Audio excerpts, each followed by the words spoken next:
FC Socranos!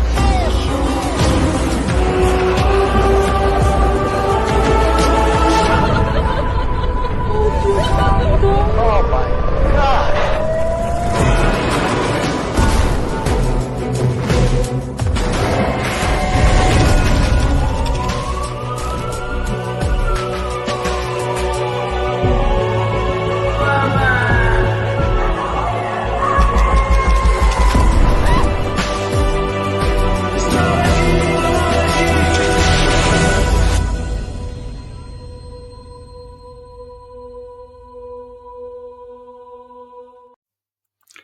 Amis internautes, bonsoir. Bonsoir Claude. Amis du soir, bonsoir. Bonsoir Eric. Alors ce soir, on fait une petite entorse au règlement, nous qui ne recevons jamais de partis politiques, puisque contrairement à ce que l'on dit de nous, nous ne sommes ni un média d'extrême droite, ni un média d'extrême gauche. On est de nulle part, et comme je le disais en avant-propos à notre invité, on a tous commis des erreurs de jeunesse, on s'est tous trompés, on a cru, on a fait confiance, et puis au bout du compte, on s'est rendu compte que les partis politiques n'étaient pas la solution à nos problèmes, mais une partie du problème. Mais ce soir, on va inviter Fadi Kassem, on a invité Fadi Kassem, qui est un ami de notre ami Jean-Loup Isambert, qui est secrétaire national du PRCF, le pôle de renaissance communiste en France. Alors, tu as jugé utile de lui donner la parole, hein, puisque c'est ton initiative, mon cher Claude, et tu m'as dit en avant-propos que finalement c'était quelqu'un qui nous était très proche au niveau des idées qu'il développe et que nous partageons avec lui. Alors si tu veux bien, on va accueillir Monsieur Fadi Kassem. Bonsoir et bienvenue sur TVADP. Bonsoir et merci pour cette invitation. Je précise d'emblée d'ailleurs que le pôle de renaissance communiste en France n'est pas au sens stricto sensu un parti. D'ailleurs, c'est pour ça qu'on s'appelle pôle, en l'occurrence. Voilà. D'accord, on va pouvoir détailler tout ça durant l'émission parce que bien évidemment on est très curieux de vous entendre et de savoir où vous vous situez politiquement. En attendant, je vous laisse dérouler le début d'émission ensemble et je vous retrouve moi dans un quart d'heure. À toi l'honneur mon cher Claude. Merci Eric. Bon, et bien alors donc bonsoir Fadi et bienvenue donc sur notre chaîne TVADP. C'est un plaisir donc de vous recevoir. Alors, peut-être avant qu'on démarre un peu, qu'on rentre dans le vif du sujet, il serait peut-être utile de vous présenter, vous, et si vous voulez bien, et de présenter succinctement, si vous voulez bien aussi, votre mouvement.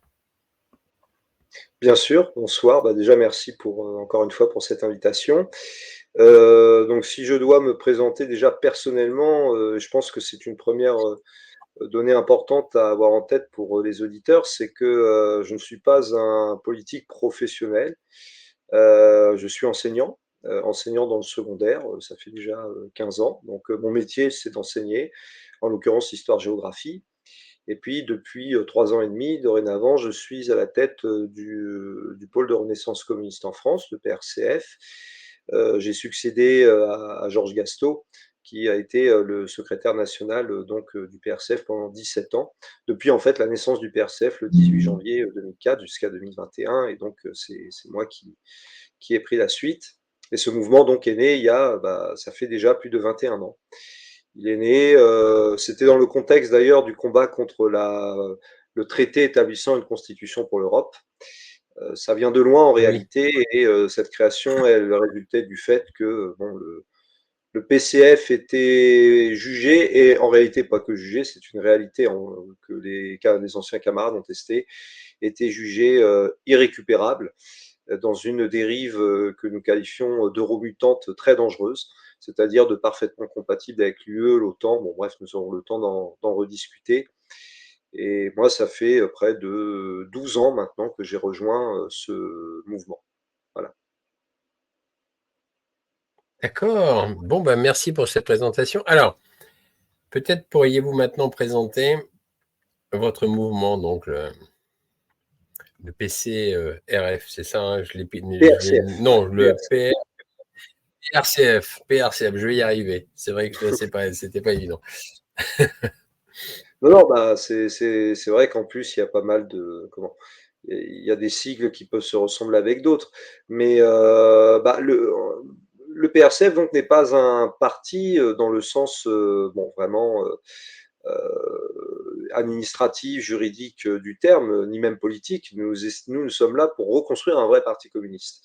Quand on dit un vrai parti communiste, c'est parce que nous partons d'un constat très simple, c'est que depuis à présent, bon, ça fait quand même 50 ans, pratiquement 50 ans, il y a eu un mouvement de renoncement, de reniement même, de tout ce qui faisait le PCF, tout ce qui faisait la matrice communiste, par exemple l'abandon du marxisme-léninisme comme référence d'analyse intellectuelle.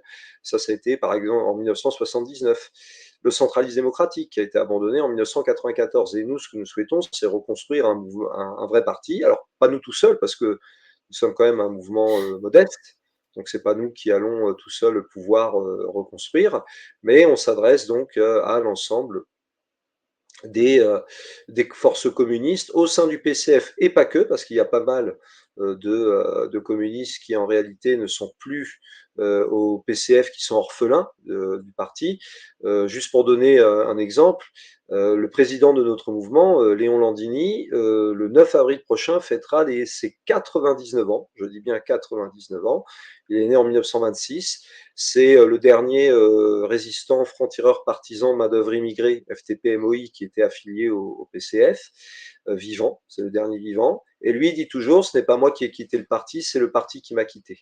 Et je crois que ça résume très bien le problème. Et donc, notre ambition, c'est de reconstruire, mais sur une ligne claire. Et la ligne claire, c'est ce que nous appelons le Frexit progressiste, c'est-à-dire la sortie de l'euro, de l'UE, de l'OTAN, et j'insiste sur le et du capitalisme. Et du capitalisme parce qu'à la fin des fins, et on le voit bien d'ailleurs dans l'actualité, on aura l'occasion certainement d'en discuter après, et ben c'est ça finalement qui est la cause centrale qui conduit à tous les désastres, guerre, misère, chaos un petit peu partout. Mais je pense qu'on va avoir l'occasion d'en rediscuter. D'accord, ben effectivement, nous, ça me va bien, hein, à partir du moment où il y a un programme. D'ailleurs, j'avais lu un peu votre programme, effectivement, et ce qui m'a attiré l'œil, c'est effectivement sortie de l'euro, sortie de l'OTAN, et sortie effectivement du grand capital, c'est-à-dire tout, enfin, de toute façon, la haute finance internationale. Donc, il est bien évident que c'est ce qu'il faut atteindre, parce que si on n'atteint pas ça, on ne s'en sortira pas, effectivement. Alors, en ce moment, l'actualité est riche, ça explose de tous les côtés. Ouais. Nous avons, malheureusement, nous pouvons constater de plus en plus que nous sommes dirigés en Europe, mais surtout en Europe occidentale, parce que l'Europe des pays de l'Est, c'est un petit peu différent, ils sont un peu plus rebelles. Mais la France, l'Allemagne, l'Angleterre, enfin bon, bref, tous les pays de ce secteur à l'ouest sont dirigés par des fous, dirigés de plus en plus par des fous, par des gens qui veulent la guerre, qui ne veulent surtout pas entendre parler de paix. Et donc, on assiste à des déclarations sur X, notamment, et même sur de la presse mainstream, quand on jette un œil, il y a des aberrations en direct. Alors, comment vous réagissez, vous, face à tout ce déclenchement de folie, en fait, par nos dirigeants?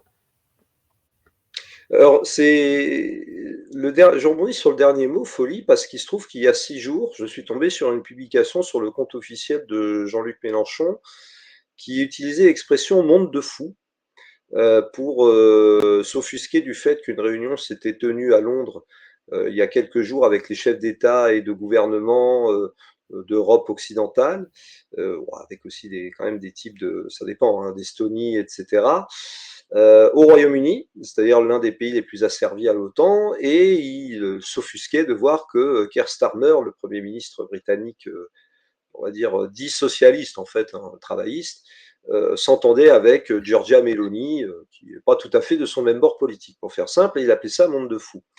Ben pour nous, en fait, c'est pas un monde de fous. C'est la logique inévitable de l'ensemble de ce développement capitaliste, de cet ordre capitaliste, au-delà d'un système, c'est d'un ordre, et de cette finalement crainte qu'il y a de la part notamment des pays d'Europe occidentaux, ça c'est vrai, enfin d'Europe occidentale, pardon, dits occidentaux, d'un déclassement historique, c'est-à-dire la montée en puissance de ce que l'on appelle les BRICS, etc. Et par conséquent, la volonté d'empêcher à tout prix une perte d'une hégémonie historique, pardon, et même hystérique dans le fond, qui date de plusieurs siècles. Alors pour les États-Unis, c'est encore plus criant, même si, bon, avec Donald Trump, on verra vers quoi on va, mais enfin, Donald Trump, c'est pareil, hein, c'est un défenseur, quoi qu'il arrive, des intérêts des États-Unis.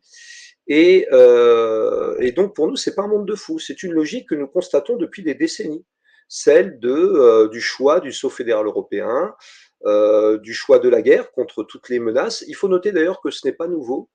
En réalité, quand on regarde bien l'histoire, la construction européenne, ce genre de choses, ça date d'avant 1939, bien avant, avec cette idée que l'Europe pourrait être submergée par donc des puissances extérieures, etc.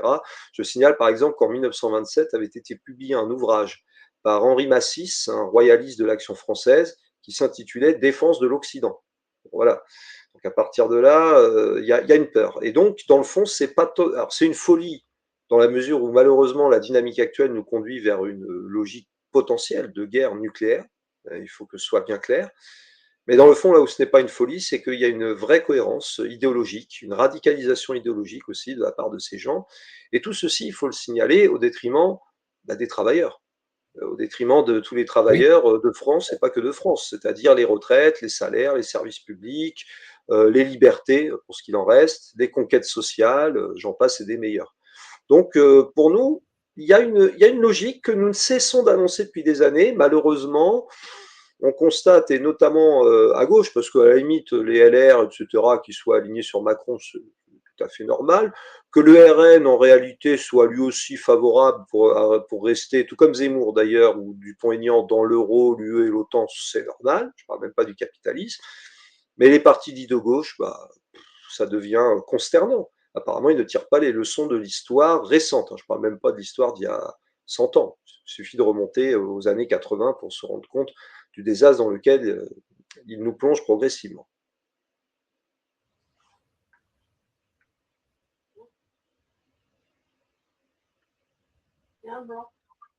Ah, j'ai eu un petit blanc là. Vous me recevez? Oui, j'entends bien. Ah, d'accord. Parce que j'ai eu à un moment donné, je ne savais pas si vous aviez terminé ou pas, parce que de temps en temps, j'ai un peu le son qui est un peu en décalé. D'accord, ok, parfait. Oui, sur le coup, il y avait un petit blanc là. D'accord, ok, parfait. Donc, alors, j'ai envie de vous poser une question. Aujourd'hui, la Fédération de Russie, donc il y a Vladimir Poutine à la tête de la Fédération de Russie depuis déjà, je ne sais plus combien d'ailleurs, 2 décennies, oh ouais, 25 ans, voilà. J'étais en train d'hésiter entre 2-3 décennies. Alors, quel regard vous portez sur Vladimir Poutine? Parce qu'on n'est pas, enfin, la Fédération de Russie n'est plus alignée sur le communisme tel qu'elle était alignée au temps de l'URSS. Donc, quel regard vous portez sur le président Poutine et sa politique aujourd'hui, de lutte d'ailleurs contre quand même l'impérialisme américain, disons la domination anglo-saxonne donc du monde. Oui, alors je crois que c'est important effectivement de distinguer les termes, hein, vous l'avez dit. Pour nous, Vladimir Poutine, sur le plan politique, est un adversaire, pour ne pas dire plus. Après tout, il est le président d'un pays qui est né à la suite de l'implosion de l'Union soviétique, qui s'est développée avec Boris Eltsine, hein, faut pas l'oublier. Les Russes ont vécu une décennie noire, une thérapie de choc désastreuse dans les années 1990. Et lorsque Vladimir Poutine est arrivé au pouvoir, il est arrivé avec l'ambition de refaire de la Russie une puissance, en tout cas de se dégager effectivement de la dépendance vis-à-vis des États-Unis dans laquelle Helsinki plongeait le pays, et puis un redressement économique. Il faut noter d'ailleurs qu'il y a eu un redressement économique en Russie, hein. Ça c'est incontestable depuis l'arrivée au pouvoir de Vladimir Poutine il y a 25 ans. En revanche, il y a eu aussi explosion des inégalités sociales, il y a eu répression contre les opposants politiques, et là-dessus, moi, j'insiste surtout sur un type d'opposants. Je ne vais pas parler de ceux que les médias aux ordres aiment bien mettre en avant, les Navalny et compagnie, faux opposants, mais plutôt le Parti communiste de la Fédération de Russie, le KPRF, avec lequel nous avons des contacts, des liens d'amitié. Nous avons d'ailleurs eu une réunion il n'y a pas longtemps avec un de ses représentants, plus d'autres représentants d'autres partis communistes en Europe qui subissent parfois la répression.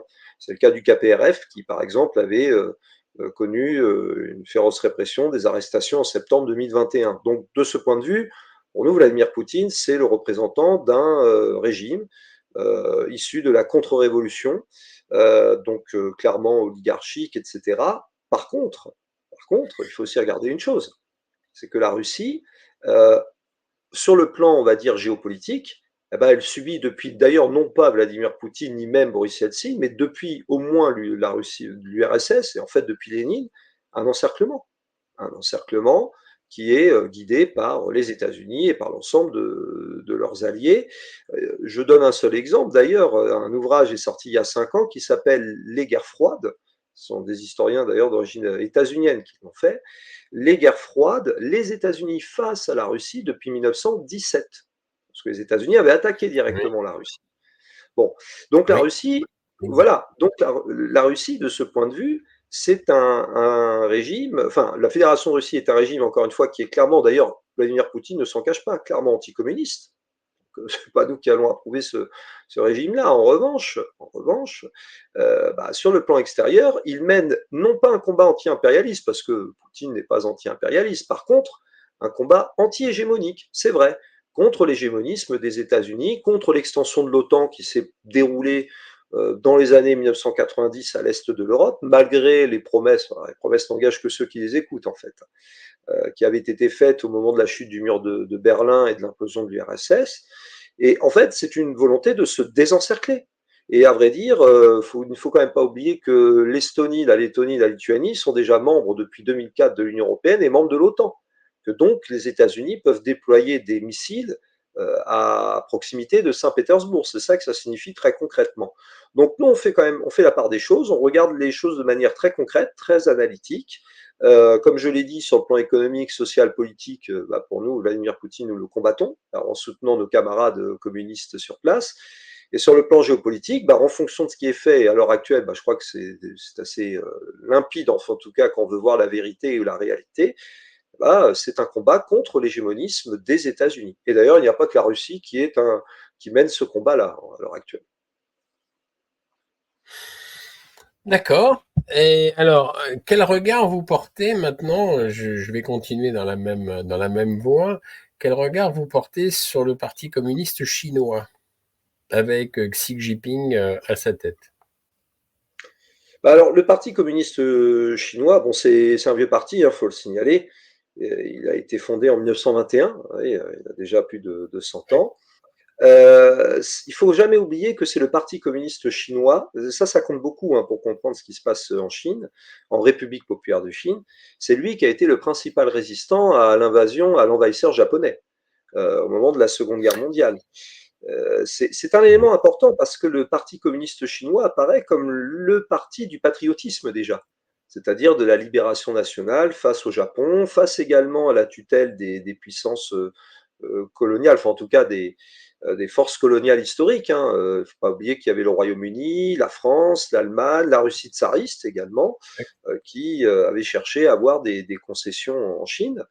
Et je dis tout ça parce que lorsque Mao Tse-tung et les communistes chinois ont pris le pouvoir, c'était aussi dans ce sens-là, avec une volonté de sortir la Chine de la situation semi-coloniale dans laquelle elle se trouvait. Alors, quand on regarde le bilan, il y a eu incontestablement un essor spectaculaire de la République populaire de Chine. On ne va pas faire une bataille de chiffres, c'est pas l'occasion. Mais quant à Xi Jinping, puisque la question porte essentiellement sur lui, disons que Xi Jinping, nous l'analysons comme le fait qu'il cherche à, d'une part, continuer de faire de la Chine une puissance à influence mondiale, c'est le fameux projet Une route, une ceinture, notamment qu'il essaye de mettre en œuvre, et puis d'autre part, la volonté d'une réorientation un peu politique, on va dire plutôt à gauche au sein de son pays, notamment à travers la lutte contre la corruption. Ça, c'est quelque chose qui est important. Et donc, ça veut dire qu'il y a aussi la corruption en Chine, en République populaire de Chine. Tout ne va pas par contre là. C'est la volonté aussi d'essayer de corriger, à défaut de vraiment les éradiquer, les inégalités. Et puis la volonté de ne pas voir, elle aussi, la RPC être encerclée. Parce que là aussi, il y a la logique, la stratégie d'encerclement menée par les États-Unis, depuis le Pakistan et l'Asie centrale jusqu'au Japon et à la République de Corée, c'est-à-dire la Corée du Sud. Et le tout en passant par l'océan Indien et l'Asie du Sud-Est. Donc c'est ça la stratégie mise en œuvre par Xi Jinping. Et d'ailleurs, les dirigeants des États-Unis, Donald Trump compris, l'ont très bien saisi. Lorsque Barack Obama a inauguré la stratégie du pivot asiatique, elle a été continuée par Trump, puis par Biden, puis de nouveau par Trump. Et d'ailleurs, pour Donald Trump, l'ennemi majeur, ce n'est pas la Fédération de Russie, c'est la Chine. C'est d'ailleurs pour ça que, dans le fond, il cherche à négocier avec Vladimir Poutine. Donc pour nous, la Chine, elle est dans une situation où on ne va pas forcément dire que c'est un régime socialiste en tant que tel, parce que il y a quand même un certain nombre d'éléments qui peuvent laisser à désirer, sans rentrer dans tous les détails, par exemple en termes d'inégalité, mais pas que.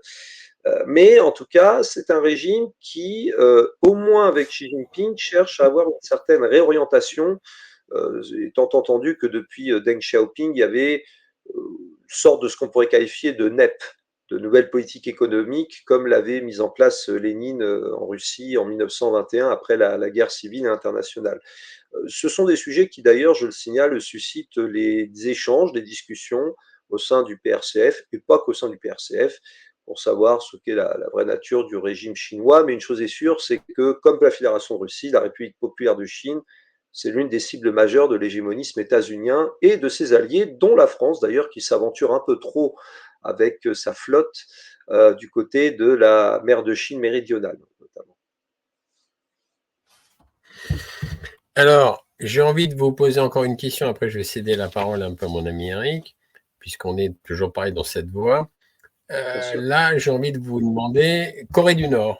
La Corée du Nord, évidemment, complètement décriée par nos médias. Enfin, tout le monde s'en donne à cœur joie. Moi, j'ai rencontré quelques personnes qui sont allées et qui m'ont pas du tout décrit ce que, évidemment, l'on voit écrit dans tous les médias bien pensants. Donc, quel regard vous pouvez avoir, vous, sur le régime, puisque c'est là, tout le monde appelle ça le régime donc de la Corée du Nord, et qui est vraiment un cas presque à part au niveau planétaire.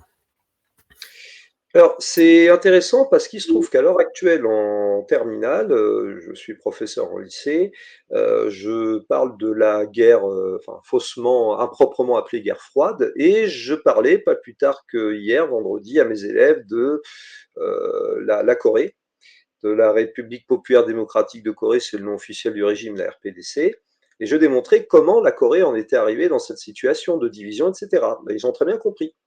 Encore une fois, et c'est un documentaire d'Arte de 2017, donc je dis bien d'Arte, parce que pareil, les accusations de complotisme, machin, ce sont les États-Unis qui ont, par eux-mêmes, décidé, le 10 août 1945, de couper la Corée en deux, parce qu'il ne fallait pas que la Corée devienne toute rouge à l'époque. Et la RPDC, elle est née là-dessus, sachant que le grand-père de l'actuel dirigeant, donc le grand-père s'appelait Kim Il-sung. Kim Il-sung, c'est lui qui va être le représentant, le premier dirigeant de la RPDC, avec l'ambition, comme d'ailleurs les voisins sud-coréens, on oublie souvent de le dire, avec un certain Syngman Rhee en particulier, va avoir l'ambition de réunifier la Corée. Et c'est là où il va y avoir la terrible guerre méconnue, fortement méconnue, de Corée, qui a quand même il faut le signaler, hein, parce que tout ça, ce sont des choses qui comptent encore aujourd'hui en Corée du Nord, qui aura tué plus de 2 millions de personnes. Plus de 2 millions de Oui, personnes avec... 3 millions. Moi, j'avais le chiffre de 3 millions de personnes. Oui. On peut monter effectivement à 3 millions, et avec plus de 650 000 tonnes de bombes larguées, c'est-à-dire plus que pendant toute la Seconde Guerre mondiale dans le monde entier. Bon, si on n'a pas ça en tête, on ne peut pas comprendre le régime nord-coréen, hein, comme il est appelé, hein, la RPDC, qui est un régime fondamentalement anti-impérialiste, lui aussi, c'est un pays qui a beaucoup souffert. La Corée du Nord a beaucoup souffert. Et contrairement à ce qu'on dit, il y a même une ouverture, effectivement, de la Corée du Nord vers les voisins, déjà parce qu'elle n'a pas trop de choix, il faut quand même le préciser, d'un point de vue économique, d'un point de vue des échanges diplomatiques. Il y a eu un rapprochement avec la Fédération de Russie, c'est vrai, c'est aussi un moyen de diversifier, de ne pas se reposer que sur la République populaire de Chine. Et puis, la Corée du Nord, c'est un régime qui est obligé de se défendre. Enfin, Donald Trump lui-même, en 2017, promettait la fureur et je ne sais quoi à la Corée du Nord, en promettant de bombarder. C'est pas pour rien d'ailleurs que très vite, les autorités de Pyongyang ont décidé, en constatant en particulier ce qui s'était passé en Irak en 2003, ont décidé de se doter de l'arme atomique. Parce qu'après tout, je rappelle que seuls les États-Unis l'ont quand même utilisé historiquement. Hein. Oui. Et cette bombe, à 2 reprises. Et par ailleurs, vu ce qui s'était passé en Irak, il est quand même préférable d'avoir une petite protection, on ne sait jamais après tout. Effectivement, c'est pas du luxe. C'est effectivement pas du luxe. Merci pour ce regard un peu donc sur la Chine, enfin la Russie déjà, et la Chine et la Corée du Nord. Avant que je passe la parole à Eric, j'aimerais citer une citation que Fidel Castro a déclarée en 1992, et prémonitoire parce que donc il déclarait en 1992 « La guerre prochaine sera en Europe entre la Russie et le fascisme, sauf que le fascisme sera appelé démocratie ». J'ai toujours trouvé ça absolument prémonitoire et magnifique de la part de Fidel Castro. Tout est dit. Alors justement, si Voilà. tu veux bien, on va revenir un peu sur le territoire français. Je pense que tu as dû, comme beaucoup d'entre nous, assister à l'allocution du président de la République il y a 2 jours. Et si tu veux bien, on va passer un petit extrait pour resituer un peu l'événement. Et ensuite, je t'interrogerai sur la manière dont tu l'as perçu et dont tu l'analyses. Bien sûr. Allons-y. Françaises, Français, mes chers compatriotes, je m'adresse à vous ce soir en raison de la situation internationale et de ses conséquences pour notre pays et pour l'Europe, et cela après plusieurs semaines d'action diplomatique. Vous êtes en effet, je le sais, légitimement inquiets devant les événements historiques en cours qui bouleversent l'ordre mondial. La guerre en Ukraine, qui a entraîné près d'1 million de morts et de blessés, continue avec la même intensité. Les États-Unis d'Amérique, notre allié, ont changé leur position sur cette guerre, soutiennent moins l'Ukraine et laissent planer le doute sur la suite. Dans le même temps, les mêmes États-Unis d'Amérique entendent imposer des tarifs douaniers aux produits venant d'Europe. Enfin, le monde continue d'être sans cesse plus brutal et la menace terroriste ne faiblit pas. Au total, notre prospérité et notre sécurité sont devenues plus incertaines et il faut bien le dire, nous rentrons dans une nouvelle. Ho analizzato 5 film di finanza e sai cosa ho scoperto? Quello che nessun guru del trading ti dirà mai. Ora te lo spiego. Nessuno dei protagonisti si è mai svegliato chiedendosi quale portafoglio devono copiare, su quale azione devono investire o quale calcolo matematico devono fare per fare qualche Désolé. La guerre en Ukraine dure maintenant depuis plus de 3 ans. Nous avons, dès le premier jour, décidé de soutenir l'Ukraine et de sanctionner la Russie. Et nous avons bien fait. Car c'est non seulement le peuple ukrainien qui lutte avec courage pour sa liberté, mais c'est aussi notre sécurité qui est menacée. En effet, si un pays peut envahir impunément son voisin en Europe, alors personne ne peut plus être sûr de rien, et c'est la loi du plus fort qui s'applique, et la paix ne peut plus être garantie sur notre continent même. L'histoire nous l'a enseigné. Au-delà de l'Ukraine, la menace russe est là et touche les pays d'Europe, nous touche. La Russie a déjà fait du conflit ukrainien un conflit mondial. Elle a mobilisé sur notre continent des soldats nord-coréens, des équipements iraniens, tout en aidant ces pays à s'armer davantage. La Russie du président Poutine viole nos frontières pour assassiner des opposants, manipule les élections en Roumanie, en Moldavie. Elle organise des attaques numériques contre nos hôpitaux pour en bloquer le fonctionnement. La Russie tente de manipuler nos opinions avec des mensonges diffusés sur les réseaux sociaux. Et au fond, elle teste nos limites. Elle le fait dans les airs, en mer, dans l'espace et derrière nos écrans. Cette agressivité ne semble pas connaître de frontières. Et la Russie, dans le même temps, continue de se réarmer, dépensant plus de 40% de son budget à cette fin. D'ici 2030, elle prévoit d'encore accroître son armée, d'avoir 300 000 soldats supplémentaires, 3 000 chars, 300 avions de chasse de plus. Qui peut donc croire, dans ce contexte, que la Russie d'aujourd'hui s'arrêtera à l'Ukraine? La Russie est devenue, au moment où je vous parle et pour les années à venir, une menace pour la France et pour l'Europe. Je le regrette très profondément. Et je suis convaincu qu'à long terme, la paix se fera sur notre continent avec une Russie redevenue apaisée et pacifique. Mais la situation que je vous décris est celle-là et nous devons faire avec. Voilà, on va arrêter là parce que je ne sais pas comment vous percevez, mais personnellement... C'est déjà pas mal. Voilà, c'est au-dessus de mes forces. On est dans l'inversion accusatoire systématique, dans le mensonge politique. C'est insupportable. Mais ce qui m'intéresse, c'est de savoir, toi, comment tu réagis à ça. Est-ce que tu y crois ? Est-ce que tu juges que ce président est crédible lorsqu'il décrit la Russie comme une menace? Un pays qui fait 26 fois la France et qui a une population de 150 millions d'habitants, ils sont incapables de contrôler leurs propres frontières et Macron voudrait nous faire croire qu'ils ont une ambition de conquérir d'autres territoires. Si un président a pris son peuple pour des cons, c'est bien Macron. Alors, je te laisse commenter son allocution.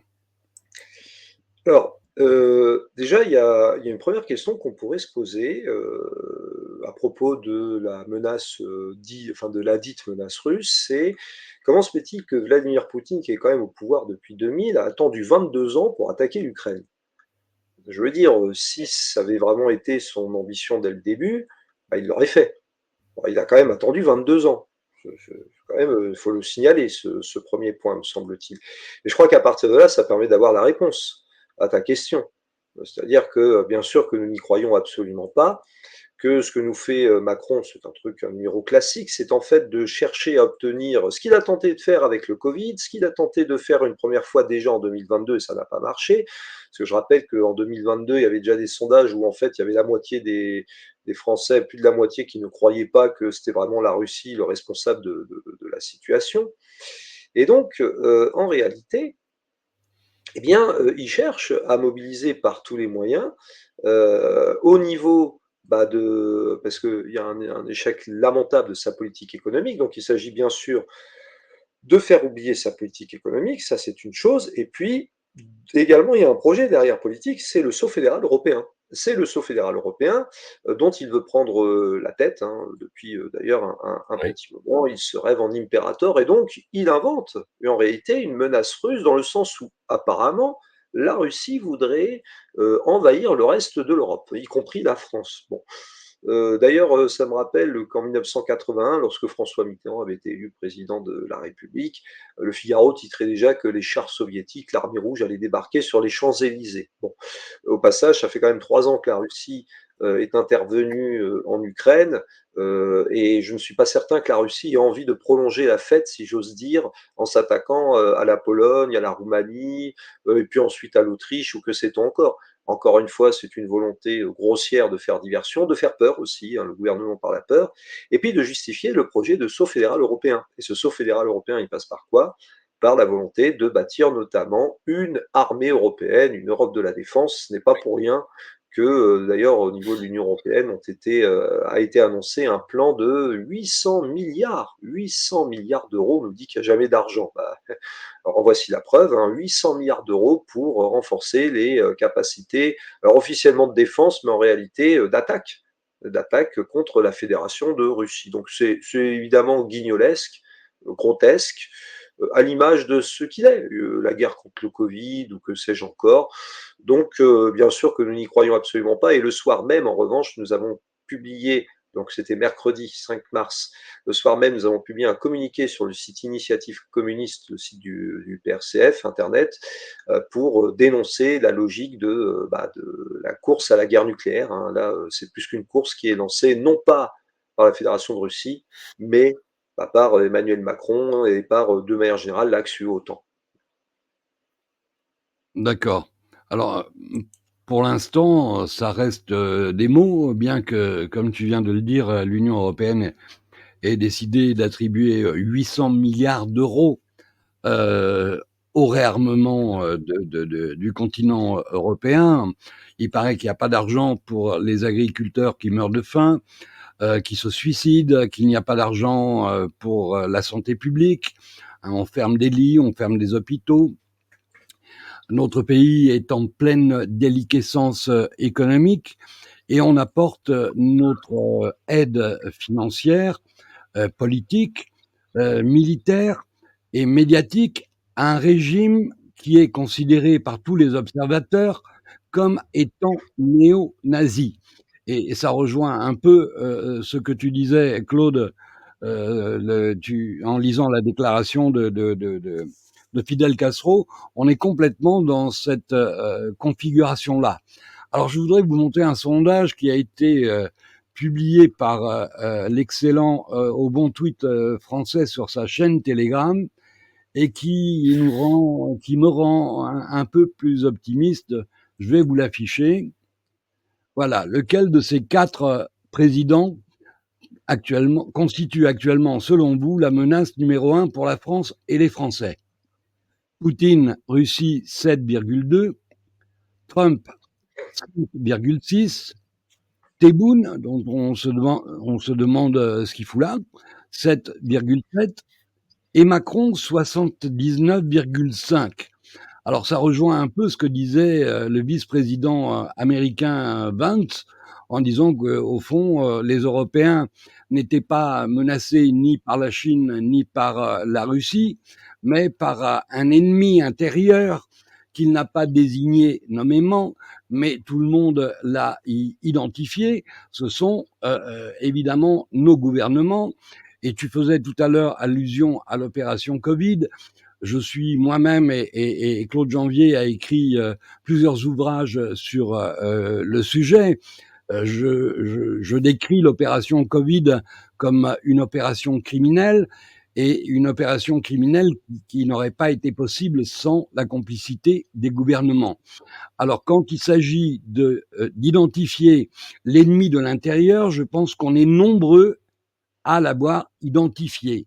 Si avant, on pouvait s'imaginer que l'État, que le gouvernement était le papa ou le protecteur du peuple, aujourd'hui, beaucoup de gens comprennent que finalement, ce gouvernement de mafieux est probablement la plus grave menace qui plane au-dessus de nos têtes. Mais que t'inspire ce sondage, Fadi? Le fait qu'il existe, évidemment, je ne sais pas qui l'a fait, etc., mais ce qui compte, c'est qu'il existe. Et le fait 55 484 votants, hein, c'était hier, donc le chiffre a dû monter. C'est un sondage crédible, sûrement plus que les sondages ah Ipsos oui, basés sur 1000 ou 2000 individus. Là, on a 55 000 personnes qui hier, à 10h15 du matin, ont voté à 79,5% pour Macron, qui représente, selon eux, la menace numéro 1 pour la France et les Français. Tu bah, partages cet avis? ah bah, de toute façon, je constate enfin, pour nous, il y a de plus en plus un écart, mais abyssal, entre la façon dont Macron est présenté dans les médias aux ordres et la réalité, telle qu'elle est, ressentie, comprise même, pas ressentie, comprise par, les travailleurs, par les citoyens. C'est-à-dire qu'il y a une très grande lucidité. Il y a une très grande lucidité. D'ailleurs, dans le fond, nous, par exemple, ça fait 3 ans que nous n'arrêtons pas de développer le slogan l'argent pour les salaires, pas pour la guerre. Et que nous annonce-t-on bah, que l'argent, en fait, ce sera pour la guerre et que même les Françaises et les Français sont invités à carrément acheter des bons d'épargne, ou que sais-je encore, ou en tout cas à utiliser leur épargne ou à acheter pour pouvoir financer la guerre. Et en même temps, on leur serre la ceinture. Bon, bah, ça, ils le comprennent bien. Ils comprennent bien que c'est dangereux déjà pour eux, accessoirement dans leur quotidien. Et puis, naturellement, ils comprennent bien que même pas en président, c'est un despote. En fait, c'est un despote, hein, le type. Eh bien, est une menace, et la principale menace pour le pays. Et là, on peut faire une petite référence historique, c'est déjà ce que disait le grand communiste allemand Karl Liebknecht, qui expliquait que l'ennemi principal est dans notre propre pays, dans notre propre pays. Eh ben, on l'a, il est clairement à la tête du pays. Il n'est pas tout seul, hein, attention, hein, il y a tous ceux qui l'entourent, le gouvernement Bayrou, les partis faussement opposants, de droite extrême, d'extrême droite, appelons ça comme on veut, mais aussi dits de gauche, au moins les états-majors, hein, qui s'alignent, qui votent en fait l'union sacrée, c'est ce que cherche Macron, c'est ce qu'on disait. Mais moi, je ne suis pas trop surpris, parce qu'il y a clairement une grande lucidité, et par parenthèse, je profite pour le signaler que cette lucidité, je la retrouvais aussi chez les élèves, quand on leur fait quelque chose de très simple qui s'appelle une démonstration factuelle, une analyse concrète d'une situation concrète. Voilà ce qu'on est amené à faire quand on fait de l'histoire, et d'ailleurs c'était l'expression bien consacrée par Lénine, selon la logique du matérialisme dialectique. On analyse concrètement les choses, on dit concrètement, et ben on voit qui est le vrai danger comme ça. Voilà. D'accord. 80% des gens qui votent, ça, c'est quand même représentatif. 80% d'entre eux considèrent donc Macron comme étant la plus grave menace. Ni Poutine, ni Trump, hein. Les chiffres les concernant sont dérisoires. Alors, Bah, après évidemment, là, dans le cas présent, c'est parce qu'on parle surtout, et à raison d'ailleurs, parce qu'après tout, c'est Macron lui-même qui en parle, de la dynamique de guerre qui se développe à l'est de l'Europe, et en réalité qui devient une vraie menace nucléaire. D'ailleurs, Donald Trump lui-même a accusé, à raison pour le coup, Volodymyr Zelensky de pousser à la guerre mondiale à travers son obsession à obtenir toujours plus d'armes, etc. Bon, bah, c'est une réalité. Et c'est vrai que pour Emmanuel Macron, eh ben, l'occasion est donnée de prendre la tête de l'Europe, hein, parce que c'est ça en fait son ambition, d'être ce nouveau impérator européen, en accomplissant le saut fédéral européen. Et ça ne peut se faire que par la guerre. Ça ne peut se faire que par la guerre. Donc oui, il est clairement en ce moment la principale menace pour la paix mondiale, avec l'ensemble de ses copains, et avec, il ne faut pas l'oublier, le secrétaire général de l'OTAN, un certain Marc Rutte, qui avait déclaré il y a 2 mois, mi-janvier, qu'il fallait moins d'argent pour la santé et plus d'argent pour le réarmement. Il l'a dit comme ça, texto. Alors évidemment, c'est pas vraiment relayé, on s'en doute, dans les grands médias, mais ça, c'est la réalité du monde aujourd'hui.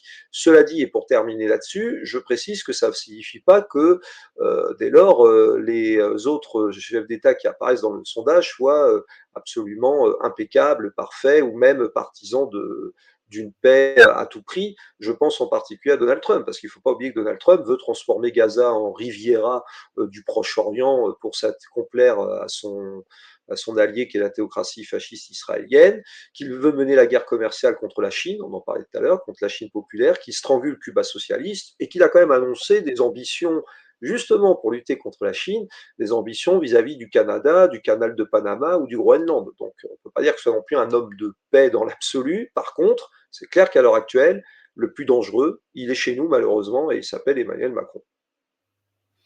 Oui, mais en Et ce qui d'ailleurs, concerne, pardon Claude, en ce qui concerne Trump, moi je le dis toujours, pour moi Trump c'est un point interrogatif qui marche.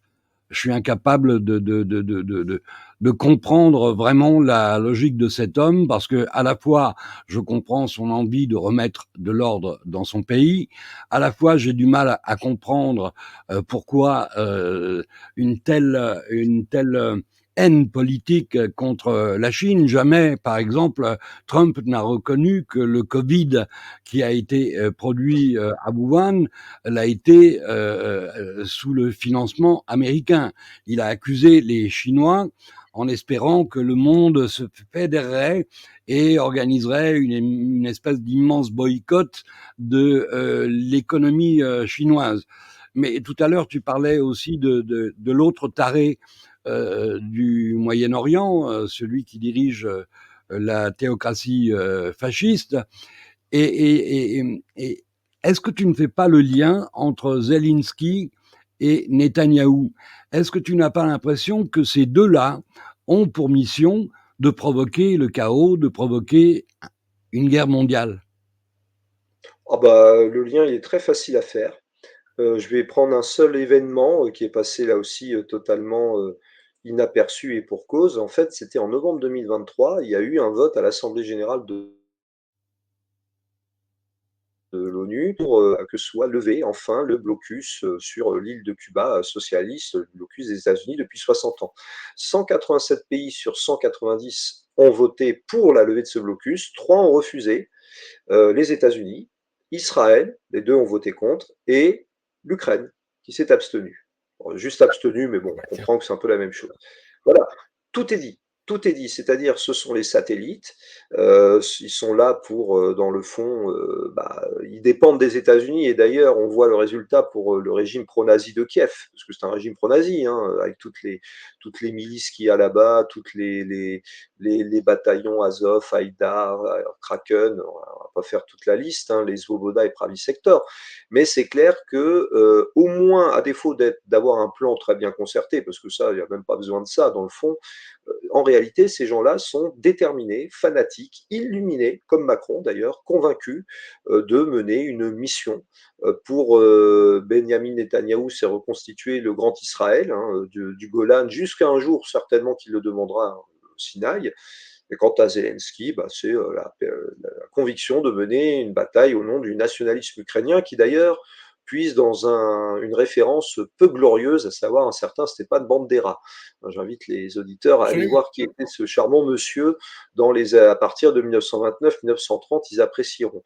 Donc oui, c'est pas étonnant. Et encore une fois, sans qu'il y ait forcément une alliance réelle, ou voilà, en tout cas, au moins dans les faits, c'est clair que ce sont ces régimes-là qui poussent au chaos dans le monde entier, et Macron y met bien sûr son grain de sel. Bon, mais je pense que tu et as, alors, tu as dû... une dernière question, Claude, après je non, te vas-y, promets que je pense que tu as dû noter comme moi un détail important. Zelensky est juif, il se revendique juif. Comment un individu qui se revendique juif peut-il être compatible avec l'idéologie néo-nazie? Alors ça peut être le fameux mystère.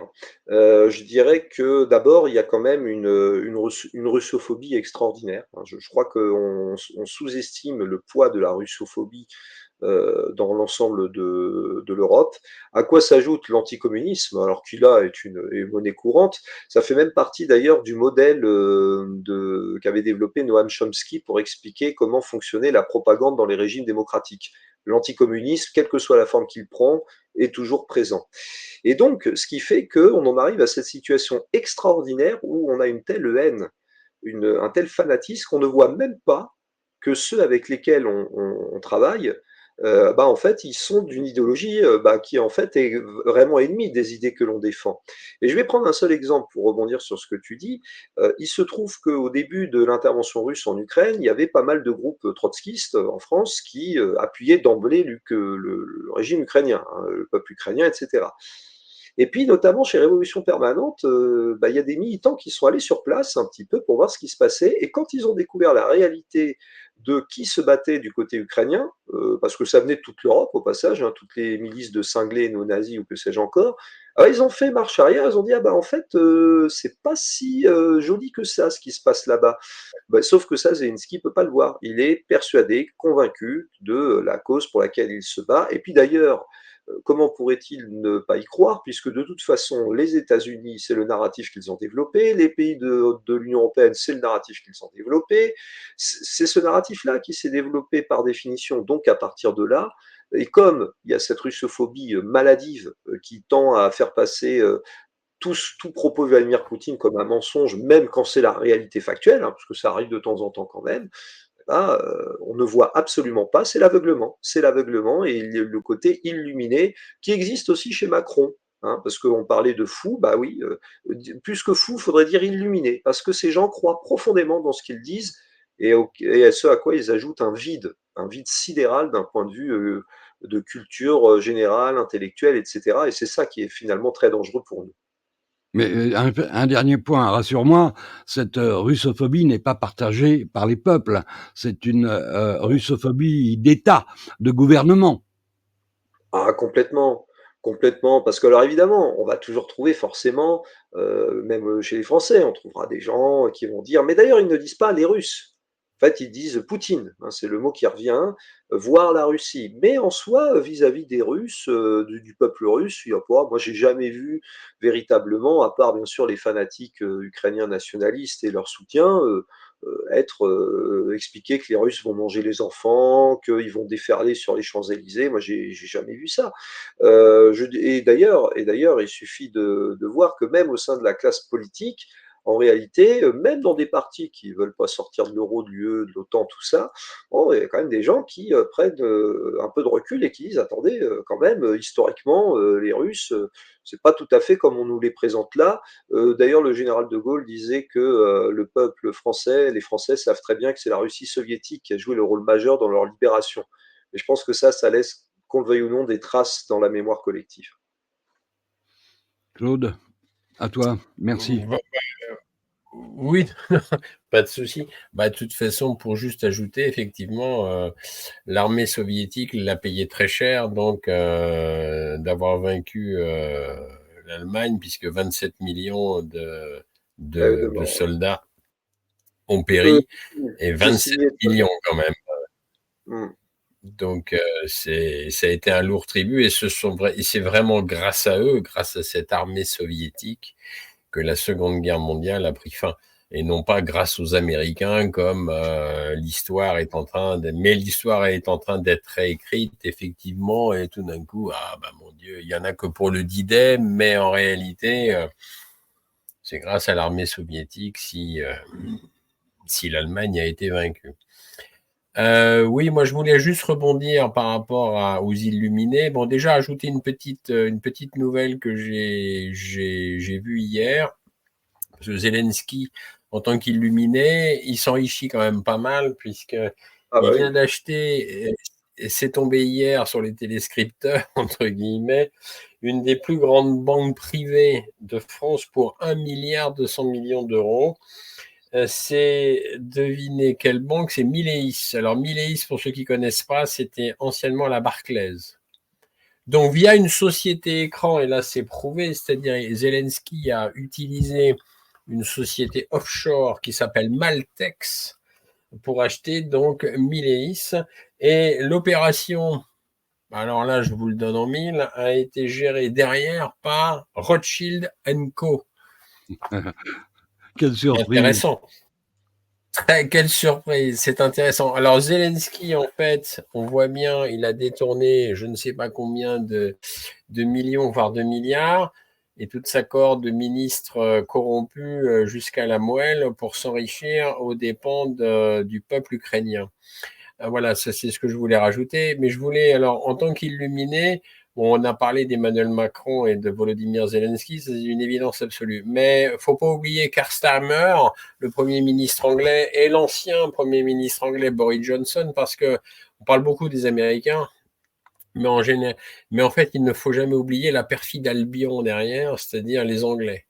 Et quand on regarde quand même l'histoire, c'est-à-dire que quand Vladimir Poutine a lancé son opération spéciale le 24 février 2022, 2 mois après, Volodymyr Zelensky voulait signer la paix. Il revenait d'Istanbul et là, bam, Boris Johnson lui a sauté dessus en lui disant « Tu continues la guerre ». Il a pris les accords, crac, il a tout foutu en l'air, il a tout déchiré, basta. Et Keir Starmer, quand on voit son pédigré et quand on voit son passé, c'est quand même lui qui a couvert en tant que procureur toute l'horrible affaire glauque de pédocriminalité en Angleterre. Il est devenu Premier ministre en plus. Et lui, c'est un illuminé aussi, un illuminé dangereux. Voilà, c'est ça que je voulais ajouter. Alors, je sais pas ce que tu en penses, Fadi, mais la perfide Albion derrière avec la City, Wall Street, on en arrive au capital, donc à la grande finance internationale. Voilà, je te laisse rebondir sur ce sujet. Bah déjà, une première chose importante, ce qui me permet d'élargir le propos précédent, c'est que nous distinguons toujours les dirigeants, les régimes en place, les gouvernements en place, des populations. Parce que en réalité, la plupart du temps, les populations ne veulent pas la guerre, hein, où que ce soit. Au Oui. Royaume-Uni, il y a eu des grandes manifestations, etc. Mais tu as raison de prononcer le nom de Keir Starmer, je vais y venir, mais je le redis aussi parce que c'est vrai en Ukraine. Il faut quand même pas oublier qu'en Ukraine, il y a des gens des travailleurs qui s'opposent à Volodymyr Zelensky, qui d'ailleurs a fait interdire 14 partis de gauche, dont le Parti communiste d'Ukraine, qui a détruit le Code du travail, qui a laissé les milices néo-nazis assassiner des dizaines de syndicalistes le 2 mai 2014 à Odessa. Bon, bref, je vais pas revenir là-dessus. Mais Keir Starmer, disons que de toute façon, c'est un travailliste, donc un gars dit de gauche, mais en réalité pas vraiment, qui effectivement défend les intérêts aussi du Royaume-Uni, défend les intérêts et même au-delà, se pense en occidental, parce que c'est toujours le terme, hein, occidental, européen, etc. Et que les Britanniques poussent finalement à la guerre, c'est pas étonnant, puisque d'ailleurs, ça arrange bien les États-Unis au passage. C'est la stratégie qu'avait déjà initiée Barack Obama en 2011, lorsque la France et le Royaume-Uni, déjà à l'époque, avaient envahi la Libye, à savoir, nous on reste derrière, on vous laisse faire, vous, nos fidèles alliés les plus proches, le sale boulot, c'est vous qui prenez tous les coups, comme ça vous devenez la cible numéro 1, nous on reste un petit peu en arrière, on vous donne un coup de main financier et technologique éventuellement, et là on constate que c'est pas forcément toujours le cas. Et d'ailleurs, c'est aussi Keir Starmer, en plus de Macron, qui a poussé à ce qu'en septembre dernier, ce qu'on appelle le Parlement européen, soit adopté une résolution pour que l'Ukraine ait le droit d'envoyer des missiles français ou britanniques sur le sol russe, ni plus ni moins. Hein, ça avait été adopté au Parlement européen. Donc oui, c'est pas étonnant parce que dans le fond, c'est la logique, ça obéit quand même à une stratégie développée par les dirigeants des États-Unis qui veulent se désengager en ayant tiré les leçons de la guerre en Irak, et laisser davantage les alliés faire le sale boulot sur le terrain. Eux, ils mènent leur guerre de proxy classique, voilà, et la France et le Royaume-Uni en tête se posent en défenseurs des valeurs, de tout, enfin bon, vous connaissez le narratif, hein, aussi ridicule que dangereux, hein, au demeurant. Ouais, c'est bien ça. Et donc, effectivement, on a le trio gagnant. Donc, on a Emmanuel Macron, Keir Starmer et évidemment Ursula von der Leyen, qui, elle, de toute façon, alimente la guerre, le surarmement et évidemment va continuer à pousser et à pousser encore et encore. Donc, on a vraiment le trio gagnant là. J'ajouterais quand même que le chancelier allemand qui vient d'être élu, grande méfiance aussi, enfin qui n'est pas encore au pouvoir, mais il va y arriver bientôt. Le Friedrich Merz a été quand même aussi a été PDG de BlackRock en 2007 ou 8 ou 9, je ne sais plus de mémoire. Donc c'est intéressant, il a été PDG de BlackRock en Allemagne. Alors, ma question là-dessus, évidemment, Fadi, c'est qu'on assiste aujourd'hui à une oligarchie, enfin, on assiste aujourd'hui depuis une trentaine d'années, on voit l'émergence donc de monstruosités financières qui influent complètement d'ailleurs sur nos pays, et notamment la France, bien évidemment, comme BlackRock, Vanguard, State Street, qui aujourd'hui, au passage, quand même, je vais citer quelques chiffres très vite et après je te laisse la parole. BlackRock gère aujourd'hui 10 000 milliards d'actifs, Vanguard gère aujourd'hui 8 ou 9 000 milliards d'actifs, et State Street, le petit dernier, ne gère que 4 000 à 5 000 milliards d'actifs. Autrement dit, ils sont actionnaires de quasiment toutes les grandes entreprises occidentales, quelques chinoises, quelques entreprises chinoises aussi, mais moins. En Russie, ils ne sont pas rentrés encore. Ils sont au Japon, ils sont actionnaires quasiment de toutes les grandes entreprises japonaises, y compris aussi en Australie, Nouvelle-Zélande, enfin tous les anciens pays du Commonwealth. Alors là, on est en plein dans la haute finance internationale qui contrôle tout. Quel est ton regard, Fadi, sur... Parce qu'attention, et j'ajouterai avant de te passer la parole que BlackRock, Vanguard et State Street souvent d'ailleurs sont actionnaires, bien évidemment, des laboratoires pharmaceutiques, entre autres, et des usines d'armement. Voilà, j'en arrive aussi juste à une petite citation. Les États-Unis sont les premiers vendeurs d'armes au monde, et la France est quand même le deuxième pays qui fabrique et qui vend des armes dans le monde pour un petit pays, parce qu'on n'est quand même que 68 millions d'habitants.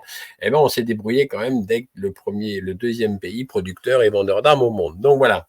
Et il faut savoir que BlackRock donc, et Vanguard sont actionnaires de toutes les usines d'armement. Donc c'est pas perdu pour tout le monde. La guerre, j'entends, hein, les guerres. Fadi, je voudrais avoir ton point de vue sur le sujet. Ah bah, que le capitalisme porte la guerre comme la nuée porte l'orage, c'est ce que disait Jaurès, c'est une évidence.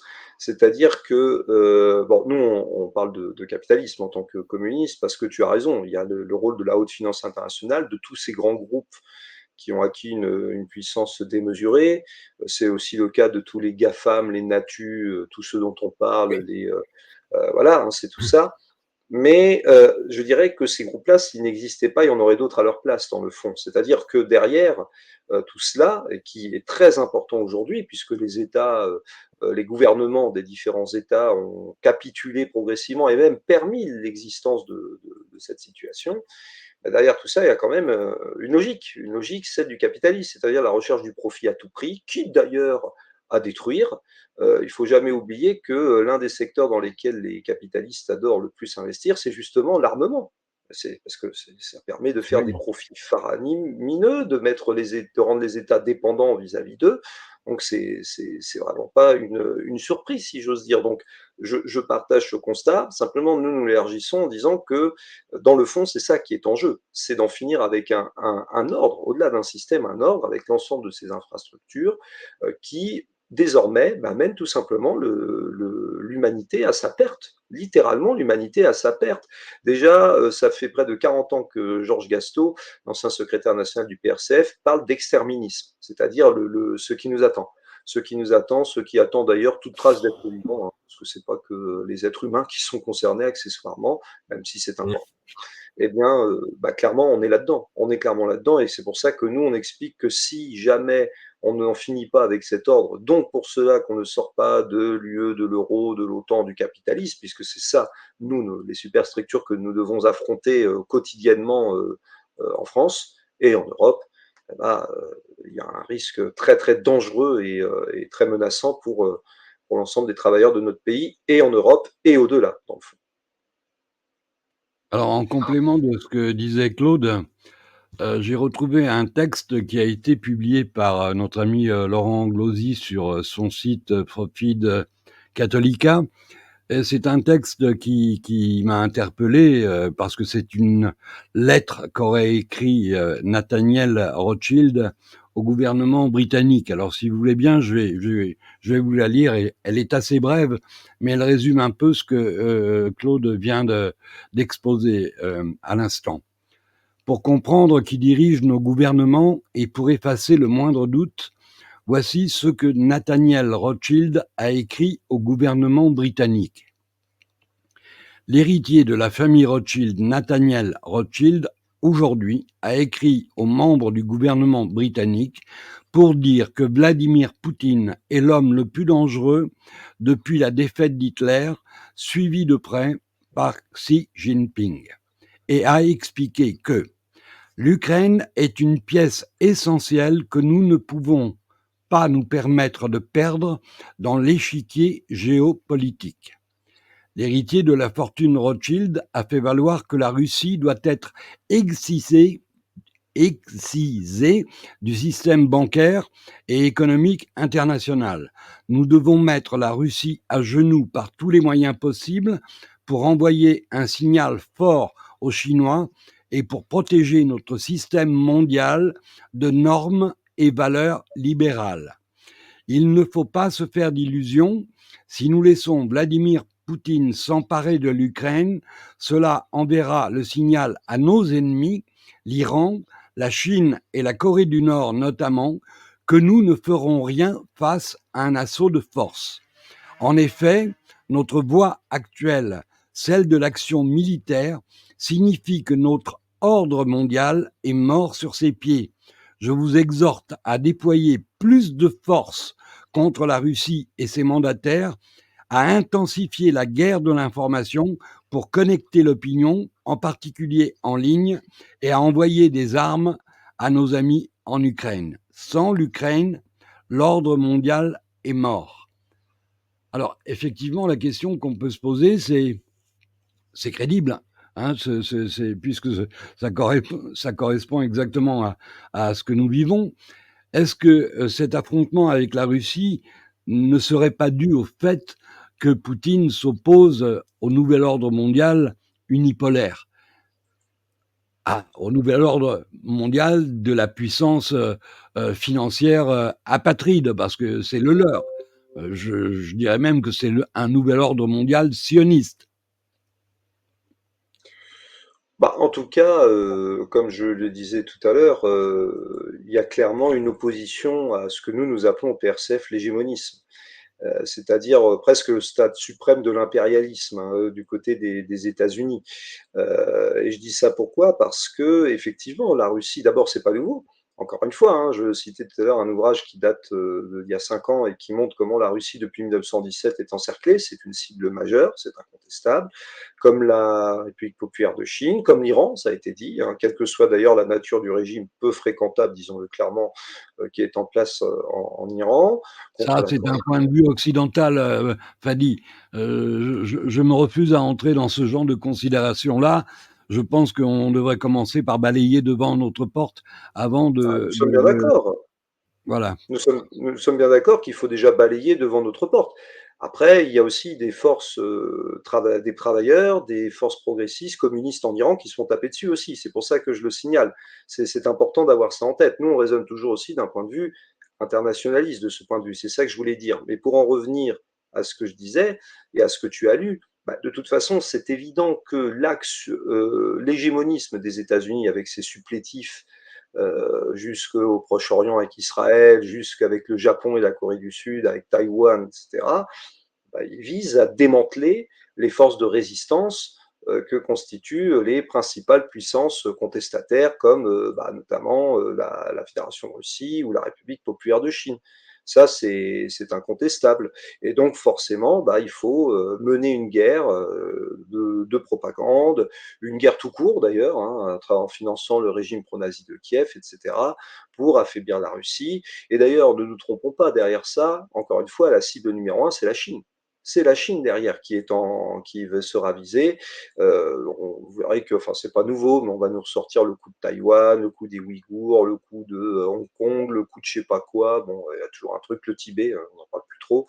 Bon, là, clairement, on est dans cette logique voulue qui cherche à démanteler. C'est un projet d'ailleurs qui remonte à bien longtemps, démanteler la Russie et affaiblir encore plus la RPC, plus toutes celles et tous ceux qui oseraient lever le petit doigt pour s'opposer aux États-Unis. C'est pas nouveau, c'est la fameuse destinée manifeste, comme on dit. D'accord, mais est-ce que tu ne crois pas que finalement l'idéologie sert un peu d'alibi pour expliquer cette confrontation et que le véritable motif n'est pas idéologique, il est financier, il est économique. Bah, disons que de toute façon, en fait, les deux se nourrissent. À la fois, c'est un alibi, c'est une évidence, parce que après tout, défense des intérêts, etc., c'est une évidence.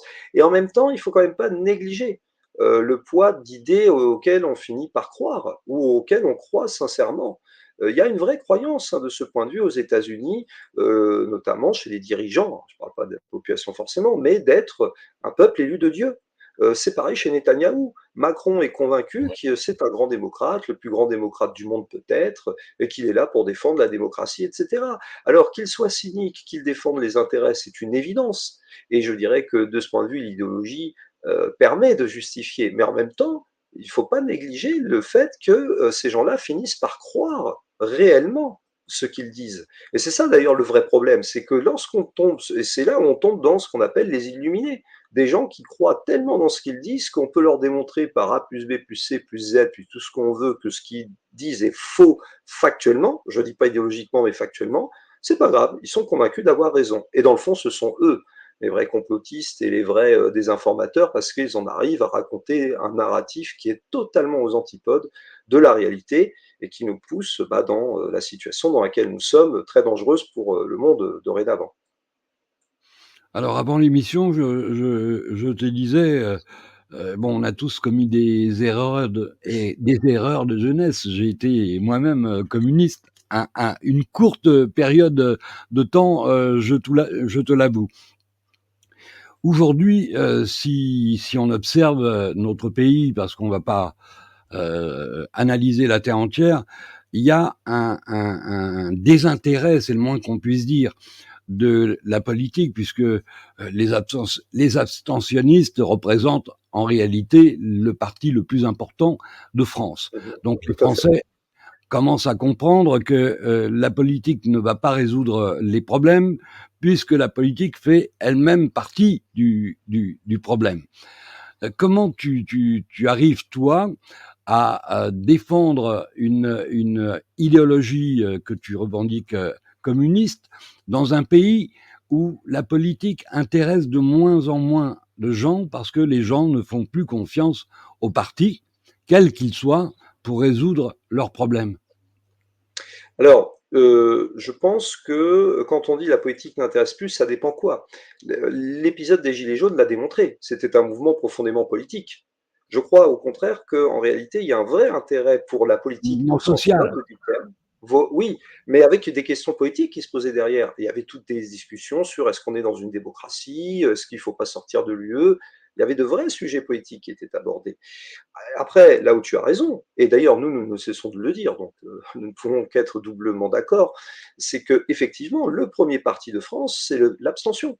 Et s'il y a une telle abstention, il faut savoir, ça tu le sais, mais il faut le rappeler que d'une part, cette abstention frappe surtout les plus jeunes et les ouvriers, les paysans, c'est-à-dire ceux qui subissent les dégâts de la mondialisation néolibérale, on dit capitaliste, mais on dit souvent néolibérale, bref, de toutes les politiques de destruction des conquêtes sociales, etc. Donc ça, c'est la première chose.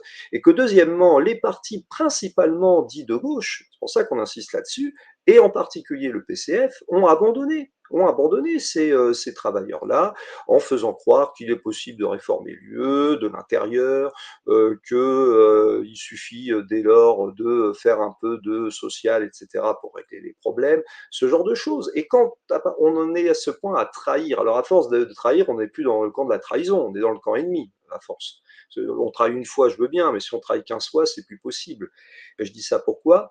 Parce que c'est ça qui crée en fait ce dégoût, ce rejet qui peut exister, notamment des grandes formations politiques traditionnelles, mais l'intérêt pour la chose publique, dans le fond, la volonté, c'est tout bête, mais la chose publique, c'est une école qui ferme ou qui va ouvrir, ce sont des profs, c'est un hôpital, c'est la poste, c'est ça la chose publique, la politique au sens noble du terme. Je pense qu'il y a quand même encore un intérêt qui existe, et dans le fond, j'en reviens à ce que je disais, même si c'était, c'est vrai au départ, une colère sociale, eh bien, elle avait un vrai contenu politique au sens noble du terme. Et c'est pour ça d'ailleurs qu'elle a tant effrayé Emmanuel Macron, cette colère des Gilets jaunes. Parce qu'en réalité, il faut rappeler que c'était une quasiment révolution. qui a eu lieu. N'oublions pas que le 1er décembre 2018, il y avait 3000 gilets jaunes qui étaient à 150 mètres de l'Élysée devant 3 CRS. Bon, voilà, donc à partir de là, ça veut dire qu'il y avait bien un combat qui était mené avec un message politique qui était porté.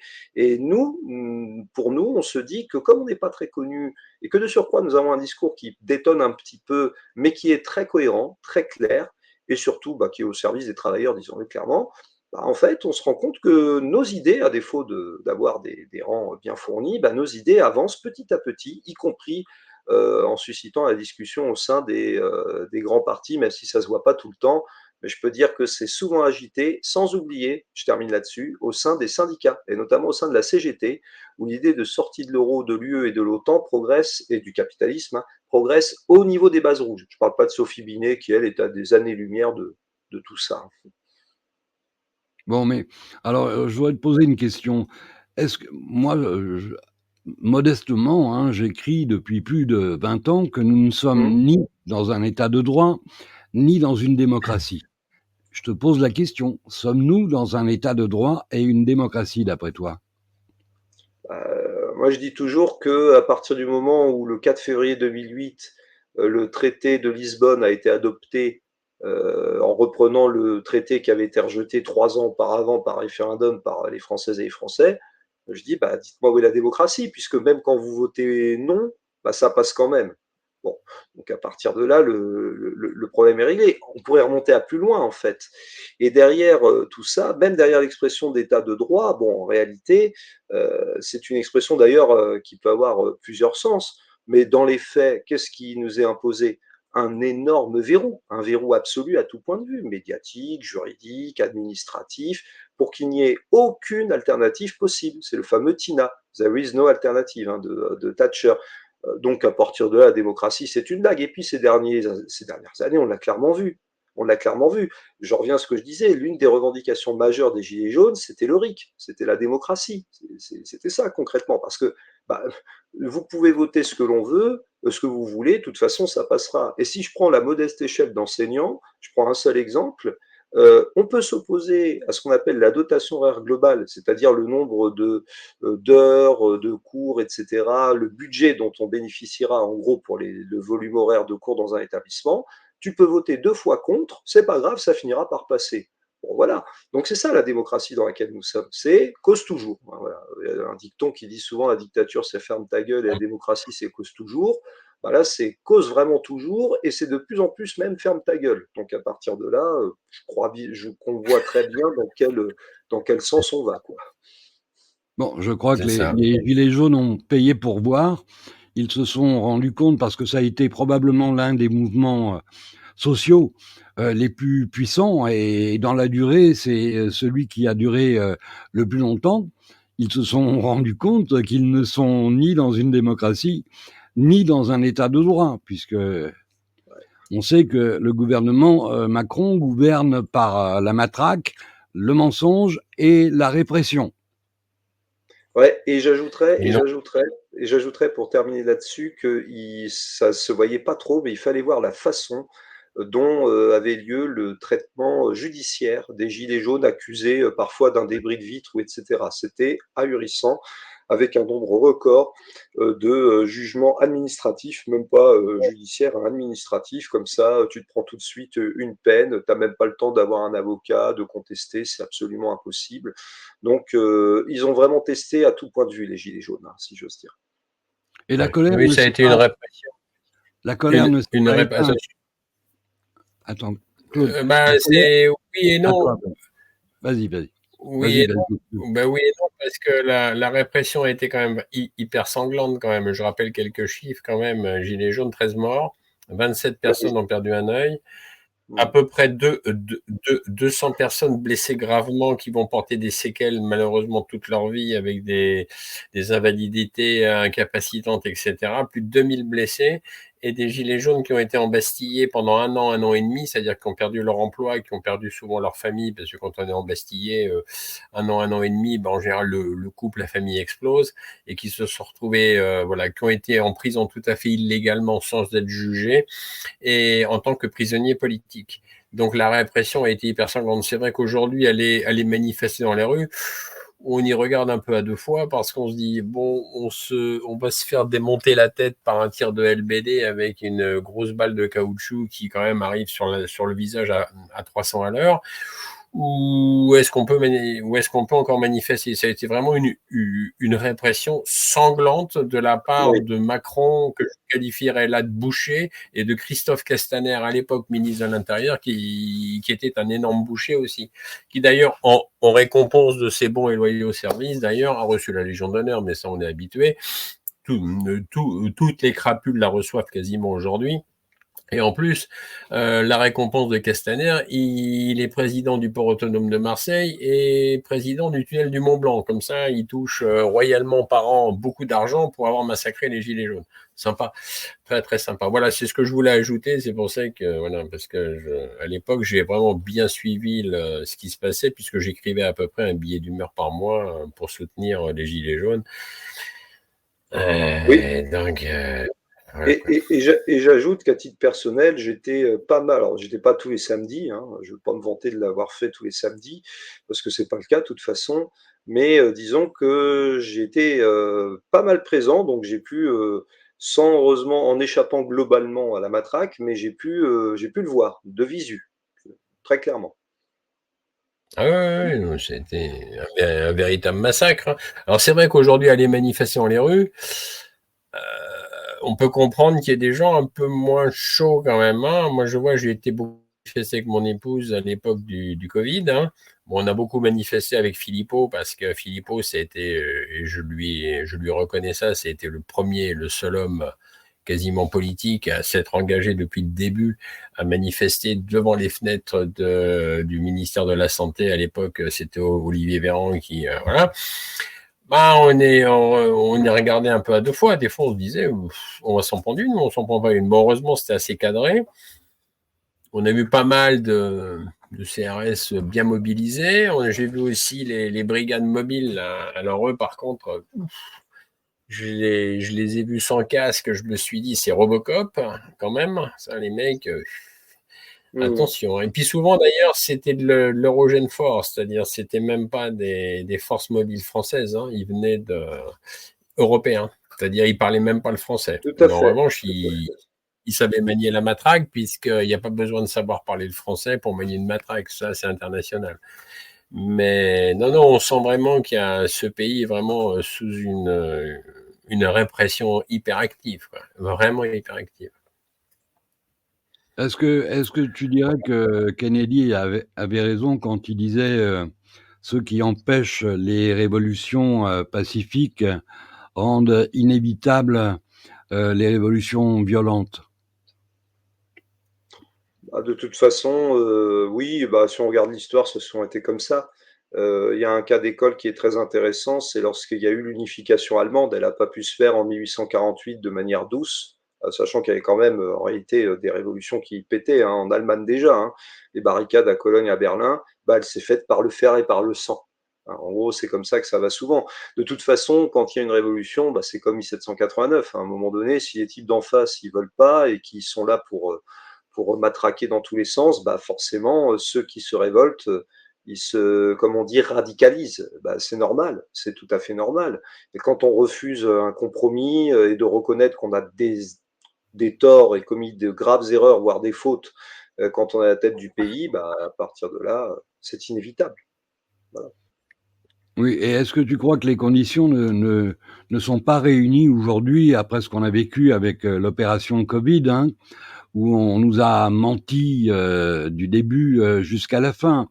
On sait aujourd'hui que c'était un exercice de tentative de contrôle de la population, de surveillance et de contrôle.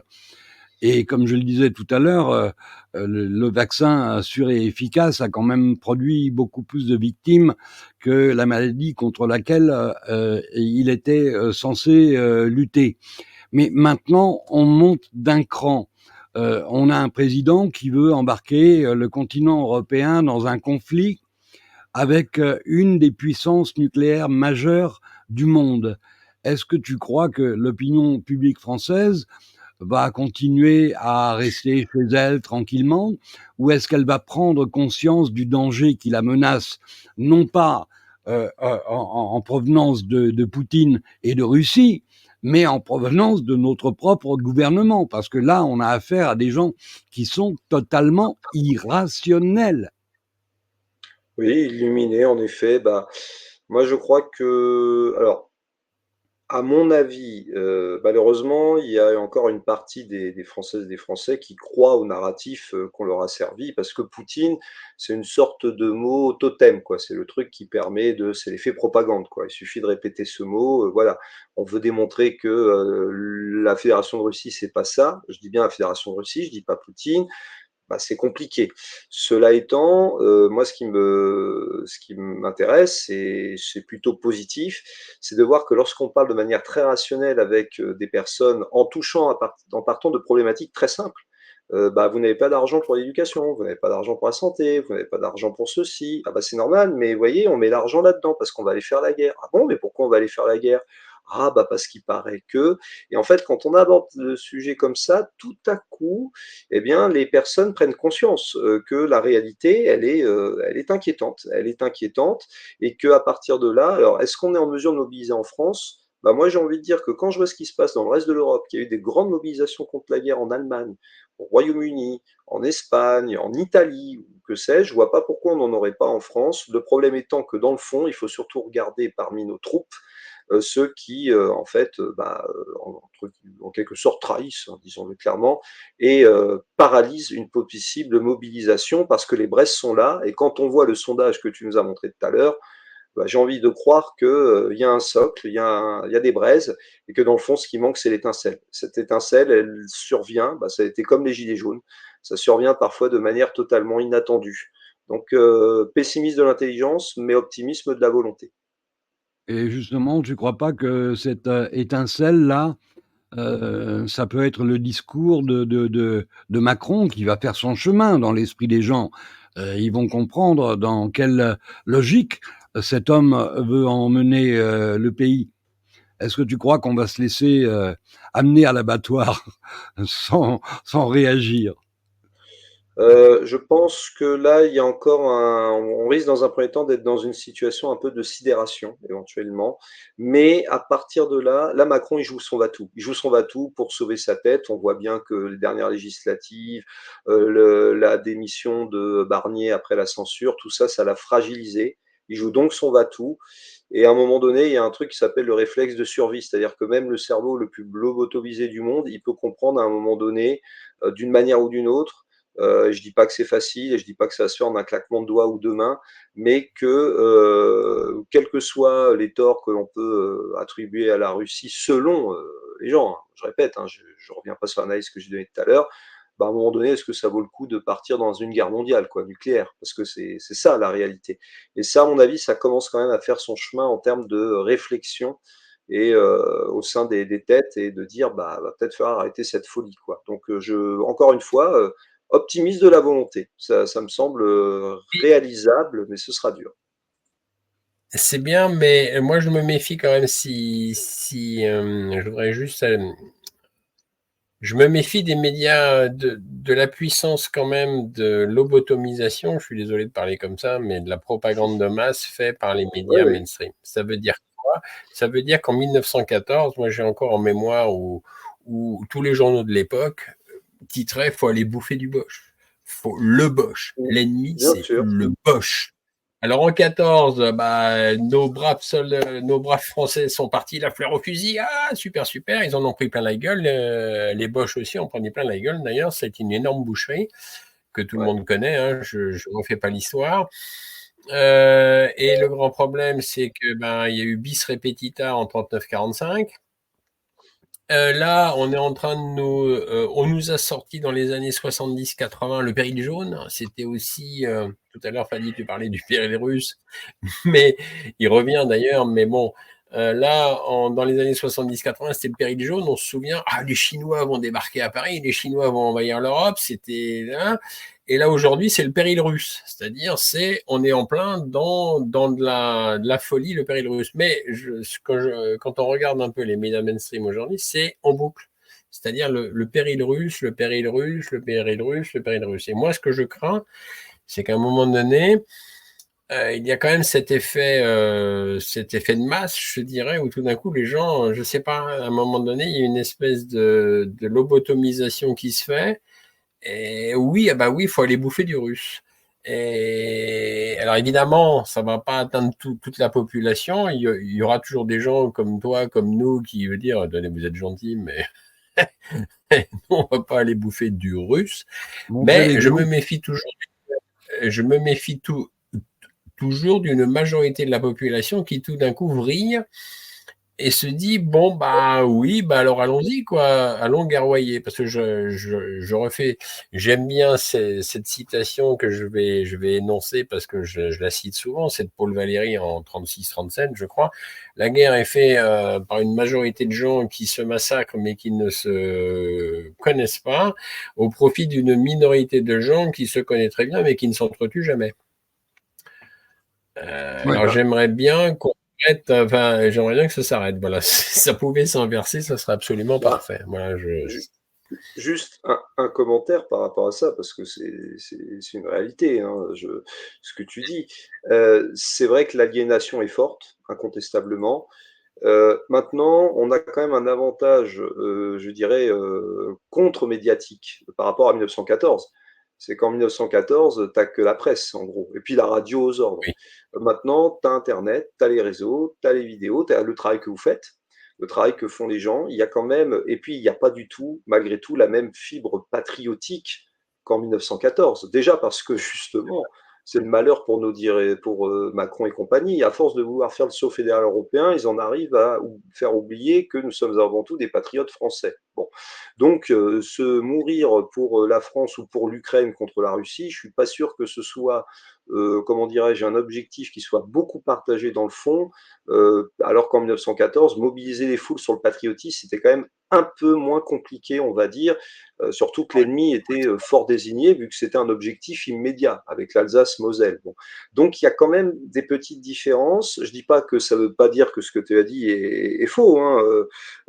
Évidemment, il y aura toujours des gens un peu, qui seront aliénés, etc. Mais on va dire que les circonstances mentales et le sondage, encore une fois, que Eric a montré tout à l'heure, le prouve, les circonstances mentales sont oui, quand même moins favorables pour ces gens-là.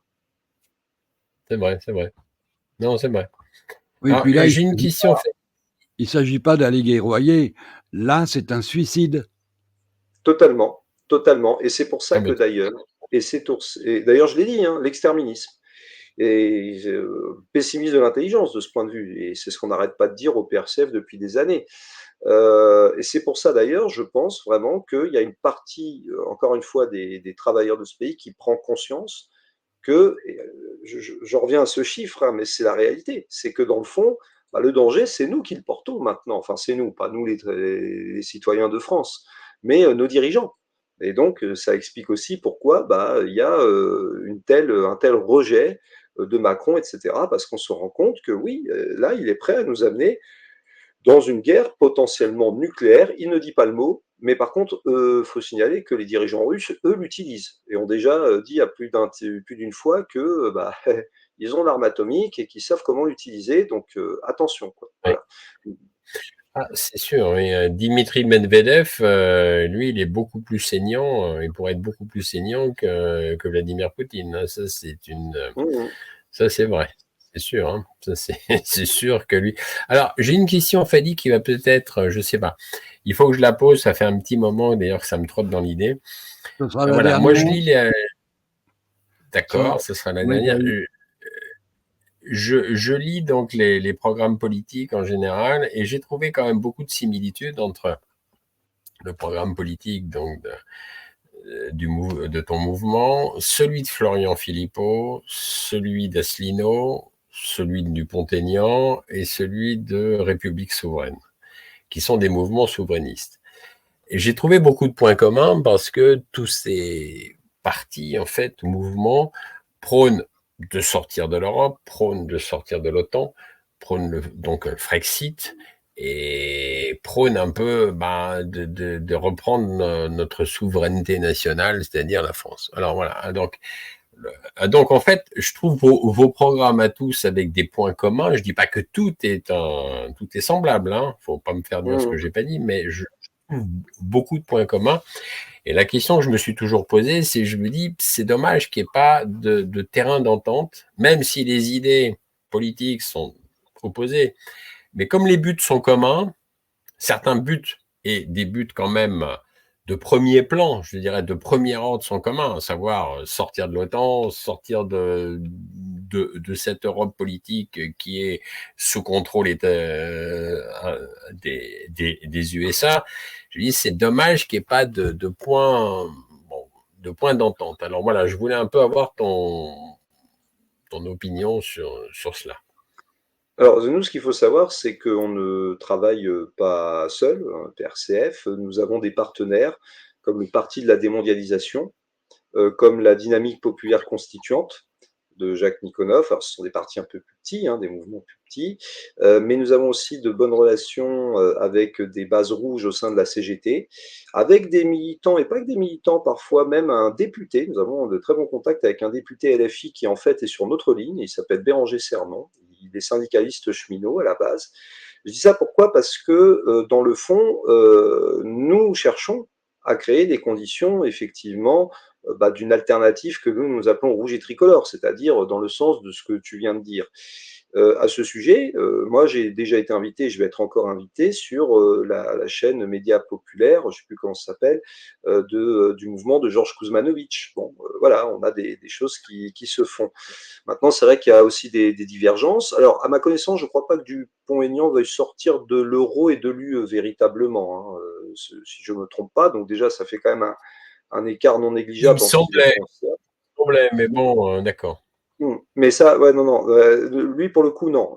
Puis bon, il avait accepté d'être le Premier ministre de Marine Le Pen. Bon, on peut pas dire que ce soit non plus une grande, quelque chose qui nous enchante spécialement, on va dire.